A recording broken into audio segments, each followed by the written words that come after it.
Friends, welcome back to my channel. ఈరోజు మీకు ఈ సీరియల్లో ఏం జరిగిందో తెలుసుకోవాలి అనుకుంటున్నారా? అయితే వెంటనే మనం సీరియల్లోకి వెళ్ళిపోదాం. ఇక కావ్యనైతే లాయర్ గారు బోన్లోకి పిలుస్తారు. అలాగే కావ్యని కొన్ని ప్రశ్నలు అయితే అడుగుతారు. ఇక కావ్య అయితే జరిగిందంతా కూడా జడ్జి గారికి చెప్తూ ఉంటుంది. ఇంకా లాయర్ గారైతే కావ్య మాటల్ని విన్న తర్వాత చూసారా తను తాళి కట్టిన భార్యే చెప్తుంది జరిగిందంతా కూడా. సామంత్కి వార్నింగ్ ఇవ్వడానికి వెళ్ళారు. ఆ వార్నింగ్లో తనని చంపేస్తా అన్నారు. ఇప్పుడు అదే చేశాడు అని అంటూ ఉంటే ఇక కావ్య అయితే లేదు, అలా ఏం కాదు, ఆయన కేవలం వార్నింగ్ మాత్రమే ఇచ్చారు. ఆయన సామంత్ని చంపేసేంత కోపం ఆయనలో లేదు. మీరు మీరు పొరపాటు పడుతున్నారు లాయర్ గారు అని అంటుంటే, చూడమ్మా, ఇదేమీ మీ ఇల్లు కాదు. అలాగే మీరు నచ్చ చెప్పడానికి మేం మీ కుటుంబ సభ్యులం, అంతకన్నా కాదు.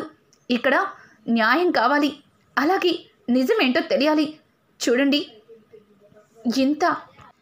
ఇంతకంటే సాక్ష్యం ఇంకేముంటుంది? తను తాళి కట్టిన భార్యే అతని గురించి చెప్తుంది. చూడమ్మా, ఇక నువ్వు వెళ్ళొచ్చు అని అంటుంటే కావ్య అది కాదు అని ఏదో చెప్పబోతుంటే, చూడండి, మీరు వెళ్ళండమ్మా అని చెప్పి కావ్యని అక్కడి నుంచి పంపించేస్తారు. ఇక జడ్జి గారైతే అక్కడ జరిగిన వాదోపవాదాల తర్వాత జడ్జి గారైతే ఒక నిర్ణయానికి వస్తారు. ఇంకా రాజ్ విషయంలో జడ్జి గారైతే రాజ్కి ఎట్లాంటి బెయిలు ఇచ్చేది లేదని, ఆయన బయటికి వెళ్ళిన తర్వాత సాక్ష్యాలను మాఫీ చేసే అవకాశం ఉందని, రాజ్కి అసలు బెయిలే ఇవ్వరు. ఇక వాళ్ళ లాయర్ అయితే, సార్, అసలు నా క్లయింట్ తప్పు చేశాడని రుజువు అవ్వలేదు, అలాగే వాళ్ళ వైపు నుంచి కూడా రాజే తప్పు చేశారని ఎట్లాంటి సాక్ష్యం లేదు, మరి అతనికి బెయిల్ ఇవ్వనంటున్నారు అని అంటుంటే, చూడండి, బెయిల్ ఇవ్వనని చెప్పాను కదా.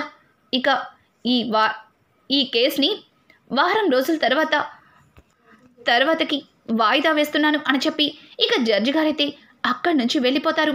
ఇంకా కావ్య ఏవండి అని రాజ్ దగ్గరికి వెళ్తుంది. ఇక రాజ్ అయితే ఒక్క మాట కూడా మాట్లాడకుండా మౌనంగా అప్పుతో వెళ్ళిపోతుంటే, ఏవండి, నేను కోర్టులో జడ్జి గారి ముందు అట్లా చెప్పానని నా మీద మీకు కోపం వచ్చిందా? నేను జరిగిందే చెప్పాను, అబద్ధం చెప్పలేదు అని అంటూ ఉంటే ఇంకా రాజ్ అయితే, చూడు, నువ్వు జరిగిందే చెప్పావు, కానీ నువ్వు చెప్పిన సాక్ష్యం వల్ల ఈ హత్య నేనే చేశానని జడ్జి గారు నమ్మేలా చేశావు అని అంటుంటే, అది కాదండి ఇదంతా అని అంటూ ఉంటే ఇక రాజ్ అయితే చాలా చిరాగ్గా అక్కడి నుంచి వెళ్ళిపోతాడు. ఇక ఇంటికి రాగానే కావ్యని చూసిన అపర్ణ కోపంతో రగిలిపోతుంది.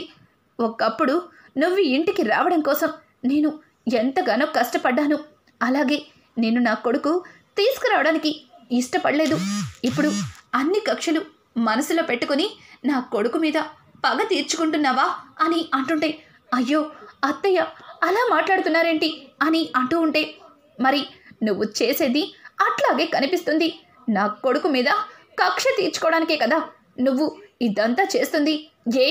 జడ్జి గారి ముందు అక్కడ సామంతతో జరిగిన గొడవంతా పూసగుచ్చినట్టు చెప్పాల్సిన అవసరం ఏముంది అని అంటుంటే, అయ్యో అత్తయ్య గారు, అక్కడ జరిగినట్టు చెప్పాను, నాకు అబద్ధం చెప్పడం చేత కాదు అని చెప్తుంటే, ఓ, నీకు అబద్ధం చెప్పడం చేత కాదు, కానీ నిజాన్ని దాచిపెట్టడం చేతనవుతుంది కదా.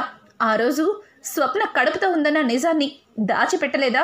మరి ఇప్పుడేమైంది అని అనడంతో ఒక్కసారిగా కావ్యకి నోటి నుంచి మాట రాదు.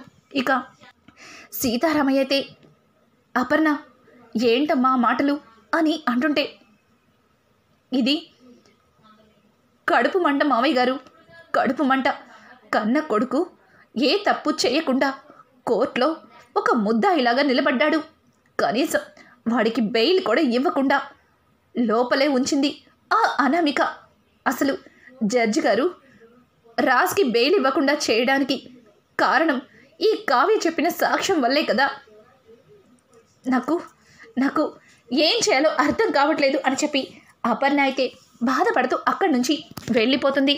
ఇక ఇందిరాదేవి అయితే కావ్య దగ్గరకు వచ్చి, చూడమ్మా కావ్య, అపర్ణ చాలా బాధలో ఉంది.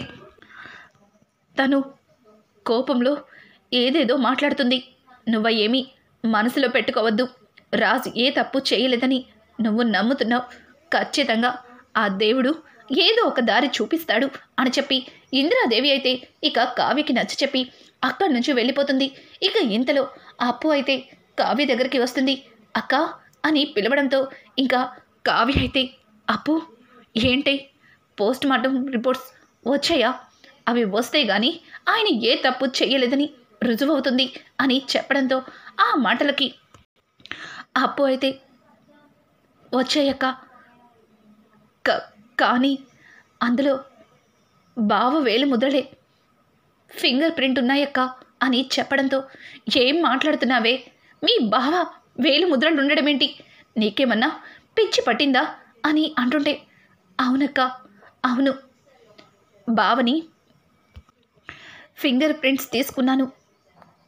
బావ ఫింగర్ ప్రింట్స్ అలాగే సామంత్ తలపై తగిలిన దెబ్బకి సంబంధించిన ఆ ఐరన్ రాడ్కి ఉన్న ఫింగర్ ప్రింట్స్ ఒక్కటే అక్క అని చెప్తుంటే ఏం మాట్లాడుతున్నావే? మీ బావే ఆ సామంత్ని ఆ ఐరన్ రాడ్తో తల మీద కొట్టాడంటున్నావా? అంటే నువ్వు నిజంగానే మీ బావి తప్పు చేశాడని నమ్ముతున్నావా అని అంటుంటే అయ్యో అది కాదక్క, నేను చెప్పేది విను. బావా ఆ రౌడీల్ని తరమడానికి ఆ ఐరన్ రాడ్ని తీసుకున్నాడు. కానీ అదే రాడ్ తిరిగి మళ్ళీ సామంత్ డెడ్ బాడీ దగ్గర ఉంది. అంటే ఇదంతా ఒక ప్లానెడ్గానే జరిగింది. వాళ్ళు ఏ చిన్న క్లూ లేకుండా చాలా తెలివిగా బావని ఇరికించేశారు. బావని ఎట్లా కాపాడాలో అర్థం కావట్లేదక్క అని అంటూ ఉంటే ఇంతలో స్వప్న అక్కడికి వస్తుంది. వాళ్ళిద్దరి మాటలు విని ఏంటి రాజ్ని బయటికి తీసుకురావడానికి మీకు ఎట్లాంటి క్లూ దొరకలేదా అని అంటుంటే అరవకక్క, ఇంట్లో ఎవరన్నా వింటారు.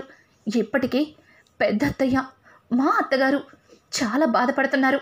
ఇప్పుడు నీ మాటలు మీ అత్తగారు వింటే నానా రచ్చ చేస్తుంది అని చెప్పి ఇక స్వప్న అంటూ ఉంటే అప్పు అంటుంటే స్వప్న ఒసే పిచ్చిదానా, ఇదేమో రాజ్ స్టేషన్లో ఉన్నాడని రాజ్ని ఎలా బయటికి తీసుకురావాలా అని బాధపడుతూ ఆలోచించడమే మానేసింది.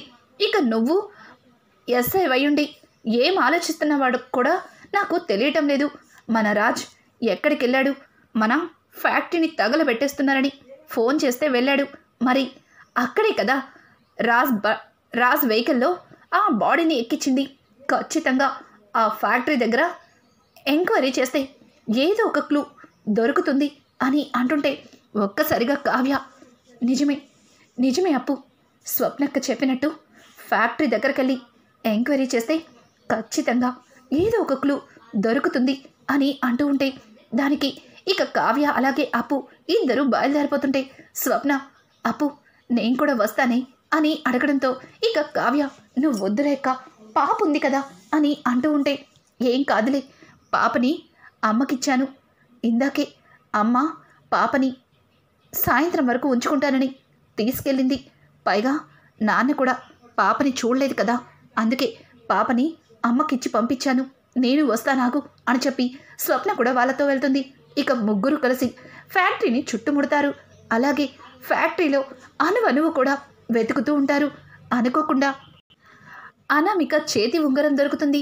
అది చూసిన అప్పు అక్క ఈ ఉంగరం చూడు అని చెప్పి ఇక కావ్యకి చూపించడంతో ఇది అనామిక చేతి ఉంగరం అని అంటూ ఉంటే ఇక అప్పు అయితే అంత కరెక్ట్గా ఇది అనామిక ఉంగరం అని ఎట్లా చెప్తున్నావక్క అని అడగడంతో దానికి అప్పు మన కళ్యాణ్కి అలాగే అనామికకి ఎంగేజ్మెంట్ రింగ్ కింద ఇద్దరికి సేమ్ మ్యాచ్ ఉండాలని ఈ ఉంగరాన్ని నేనే సెలెక్ట్ చేశాను. పైగా ఇది మన కంపెనీ నుంచి తయారైన ఉంగరం. ఇందులో డైమండ్ కూడా మన కంపెనీ నుంచి వెళ్ళిందే. కావాలంటే ఒక్కసారి దీని మీద నేను చూడు అని చెప్తే ఇక స్వరాజ్ గ్రూప్ ఆఫ్ కంపెనీకి సంబంధించిన బ్రాండ్కి సంబంధించిన ముద్ర దాని మీద ఉంటుంది. అది చూసిన స్వప్న ఒసై ఇప్పుడు ఈ ఉంగరాన్ని తీసుకెళ్ళి అనామికదంటే అదేమన్నా పిచ్చిదనుకుంటున్నావా? అది నాది కాదు, వాడితో విడాకులైనప్పుడే దాన్ని తీసి పడేశాను అని చెప్పి వాదిస్తుంది. వాళ్ళింట్లో పెట్టిన ఉంగరాన్ని నాదని చెప్పి నమ్మిస్తున్నారని కోర్టులో మన మీద మరొక తప్పుడు కేసు పెడుతుంది. ఇప్పుడు మనం చెయ్యాల్సింది ఈ ఉంగరం వెతకడమో ఇంకేదోనో కాదు, ముందు ఆ అనామిక తప్పు చేసిందా లేదా అని తెలుసుకోవాలి అని చెప్పడంతో దానికి కావ్య అయితే ఆలోచిస్తూ, అప్పు, అనామిక గురించి నాకు బాగా తెలుసు. అది తప్పు చేసి తప్పించుకోవడానికి ప్రయత్నిస్తుంది. దాన్ని మాటలతో రెచ్చగొడితే ఖచ్చితంగా రెచ్చిపోతుంది. తర్వాత అన్ని నిజాల్ని బయట పెడుతుంది అని అంటుంటే, అక్క అప్పుడంటే అదేదో వాగిందని ప్రతిసారి అట్లానే మన ట్రాప్లో ఎట్లా పడుతుందనుకుంటున్నావు? అదేమి ఇప్పుడు మన ట్రాప్లోకి అస్సలు పడదు.